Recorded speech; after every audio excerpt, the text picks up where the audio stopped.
Recent tragedies have served as a grim reminder of the dangers of Scotland's hills. With a shocking 7 deaths in the past month alone, there's a fresh warning to plan ahead before venturing out, whatever the time of year. Mountain rescue volunteers are on standby around the country to bring people to safety.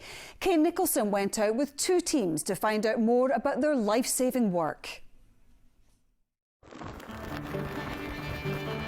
It's a challenging environment, the Cairngorm, there's no doubt about it. The closest thing you're going to get to the Arctic in the British Isles. I'm actually sometimes amazed folk have survived. Totally amazed. You know, you can have the best equipment in the world, you can be the most experienced person, but when it's 140, 160 miles an hour, no one can withstand that, really. At the end of the day, these hills are for everyone to enjoy. We enjoy the hills as much as anyone else does, so when it goes wrong, accidents do happen. Volunteers with Cairngorm Mountain Rescue know all too well about the joys and dangers of heading out into the hills. Former team leader Willie Anderson has seen more than his fair share of incidents over 4 decades. Well, I've probably taken part in, almost 2,000 rescues. Some of them tragic, some fatalities, some multiple fatalities. Some are complete and utter waste of time. The most complicated ones are for people who are lost. It's 100 square kilometres up there. If they don't know where they are, how do we know? These people think they're going to die. In fact, if they're not rescued, they are going to die. Good chance of it. As soon as they see the yellow jackets and the head torches coming, it's just a big relief. It's just like the cavalry arriving. It's obviously emotional for those that you've rescued, but it must take a toll on the team as well. Yeah, I think the worst incidents are when it's a fatality with young people. That has an impact, I wouldn't lie. We've seen that over lockdown a lot of new people are taking to the hills. Has that brought with it its own challenges? Who can blame them for wanting to get out and about?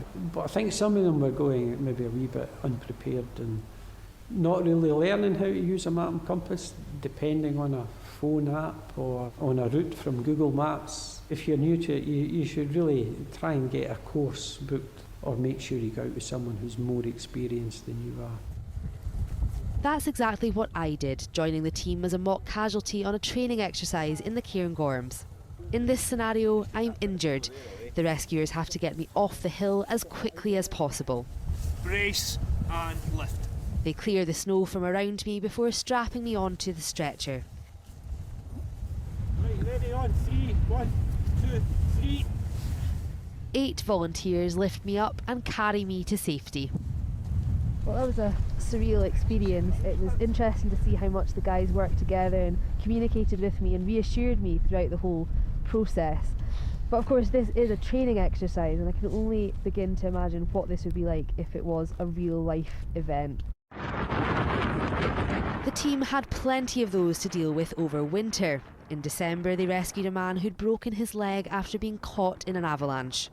That was quite a big rescue, I think, not just only for us, but I think for the team in general. One leg going in up to your hip and then try to drag yourself out again.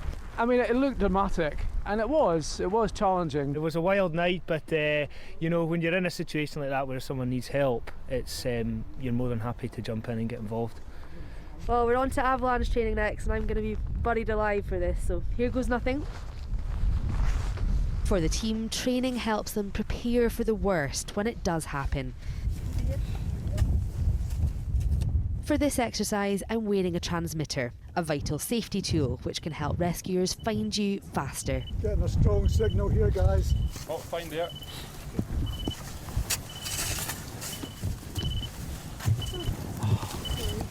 So heavy, isn't it? That's it, yeah.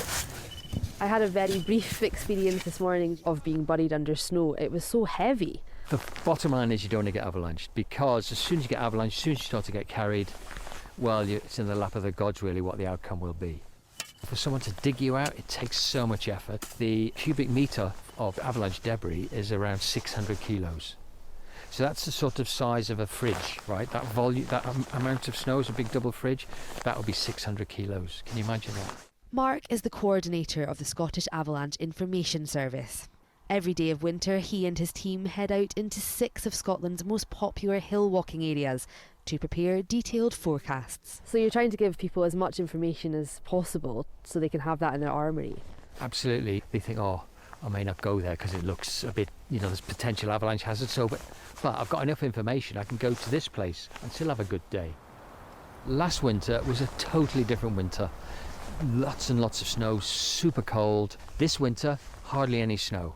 But then we've had periods in between where we've had really dramatic conditions, which of course has caught us out. I think that might potentially be what the norm may be in the future, that there's suddenly we've got these two extremes.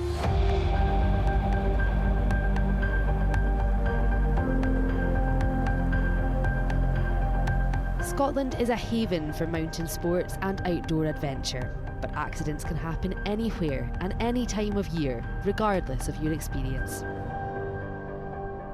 I smacked the slope, slided on the slope, fell into the gully and hit the big rock with my foot.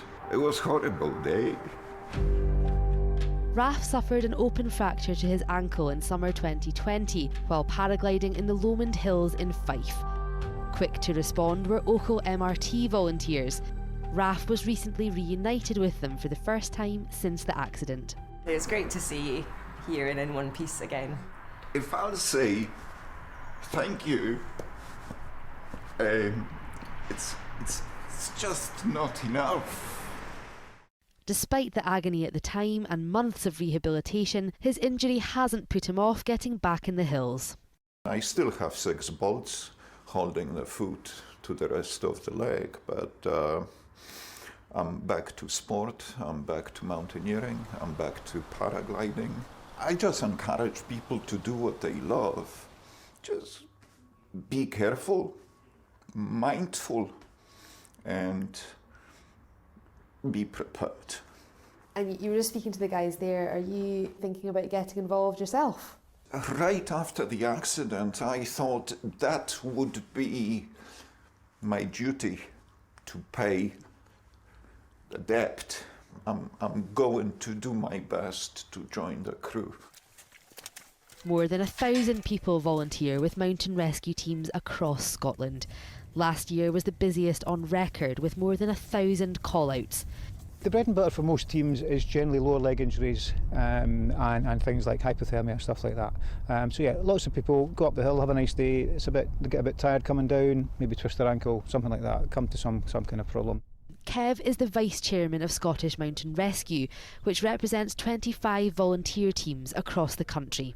You've got all the equipment, the vehicles, the training, the bases. How much does that cost to run for a year? On average, it costs about £30,000 to run a rescue team. They're all charities, relying heavily on public donations and government grants to operate.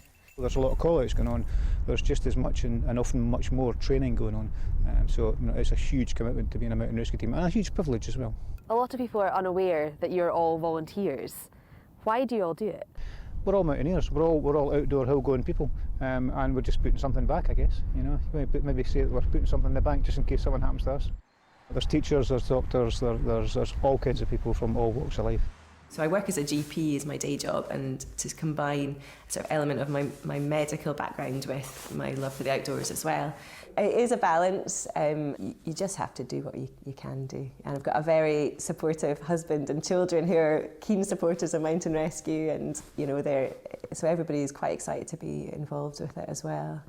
My father was in the mountain rescue many years ago, and being part of the team was something I always wanted to do. Some of the difficult situations that we can find ourselves in requires a significant amount of teamwork, but actually the wider team, which includes employers, friends, family, who really pick up the pieces when team members leave to go on a call-out, they are also a really important part of mountain rescue in Scotland. Volunteers come in all shapes and sizes, including the 4-legged variety. Evie is 6 years old, so we got her originally as a family pet. After a long period of training over 2 years, Evie qualifies as a mountain rescue search dog. It must be reassuring to have her by your side. Absolutely, and you know, she works very quickly. That's the benefit of search dogs working in conjunction with mountain rescue teams, is that we can cover a large area of ground very quickly. A lot of the time the dogs will be clearing areas, so we're not actually going to be finding the casualty, but we can sort of come back to the police or the search manager and say, actually that area is ticked off, let's move on to the next one. As we head into warmer weather, mountain rescue teams are expecting more people to head for the hills. Make sure you know what the weather's doing, make sure you've got the right equipment, just do a little bit of preparation.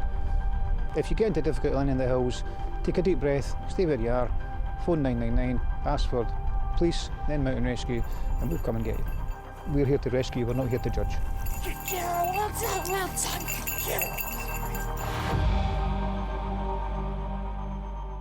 Okay, going above and beyond there. Well, joining us is Inspector Matt Smith, Police Scotland Mountain Rescue Coordinator.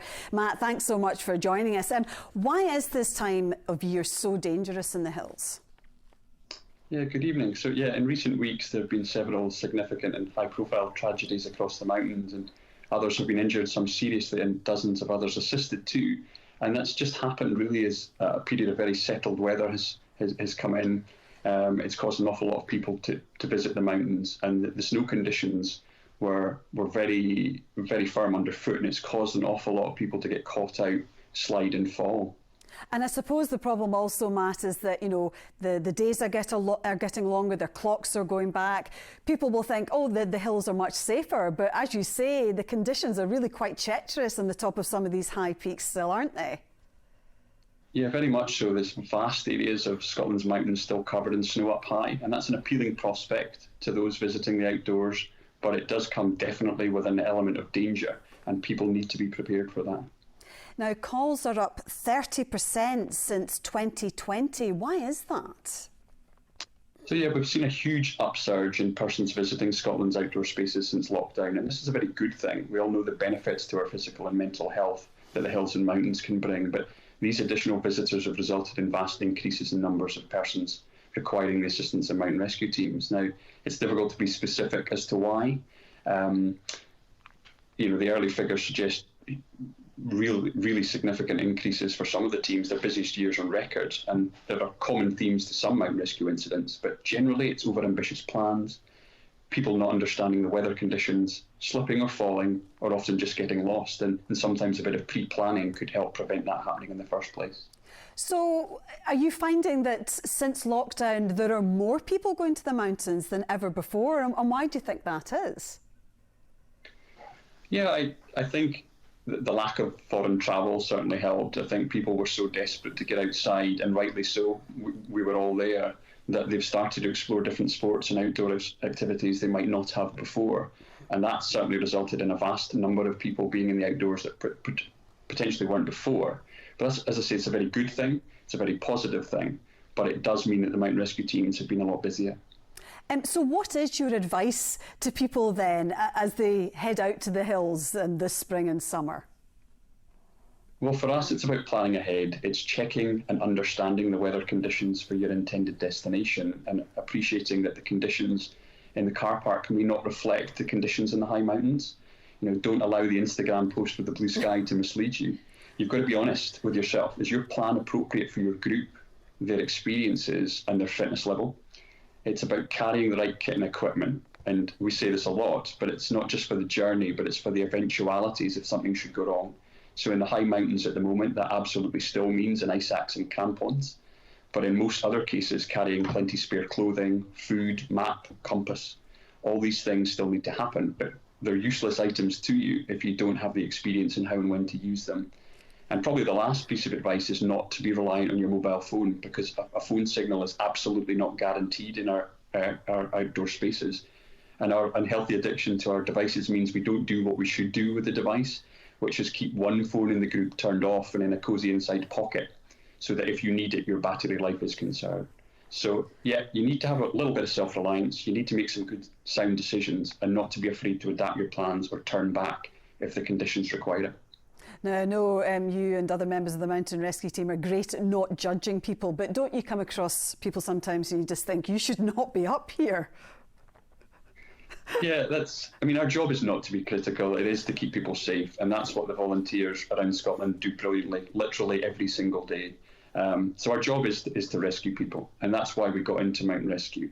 And we've all made mistakes, and we all remember that. So I think that's an important point. The takeaway point is that the mountain rescue teams do an amazing job, and they're not there to judge.